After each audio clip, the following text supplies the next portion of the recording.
For the staggered hinge with band, you'll use J-bands or something similar. We don't want the tension to be too tight, just enough to help us with the exercise. So make sure you're erring on the lighter side than the heavier side. The focus is on the movement into the hinge, not on how much resistance there is with our upper body. So the setup is going to be one foot slightly further back than the other.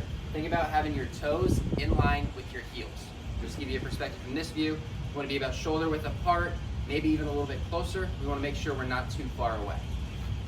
And with that, we want to make sure the toes are pointing perfectly straight ahead, like this. We want to make sure they're not open, one's not here. We want to make sure they're as perfectly straight as we can get them. From here, you're going to start with both hands on the band, have them in your palms, arms fully extended. You're going to bring both hands towards the hip that is back. So in this case for me, it's my left hip. I'm going to bring it back towards the hip, and as I do that, I'm going to think about pushing my hands into my hip behind me towards the wall here.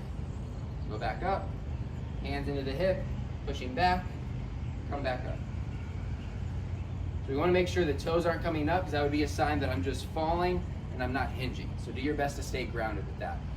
Come back up, hands into the hip, hinge back till you feel a little bit of tension, you get into that hinge position. We don't need to go so far to where we're dumping the torso, just enough to get into that back hip, and then come back up.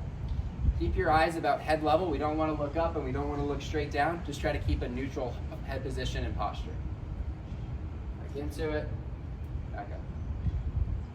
We want to make sure that front knee is keeping a slight bend as well. We don't want it to be straight, and we don't want it to be flexing forward or bowing out. So just try to keep it just slightly bent as we're going into it, and this is the position it should look like. Really focus on hinging into the hip of the side that is back. So when my left foot is back, I want to focus on hinging into that left hip. When the right foot is back, I want to focus on hinging into the right hip.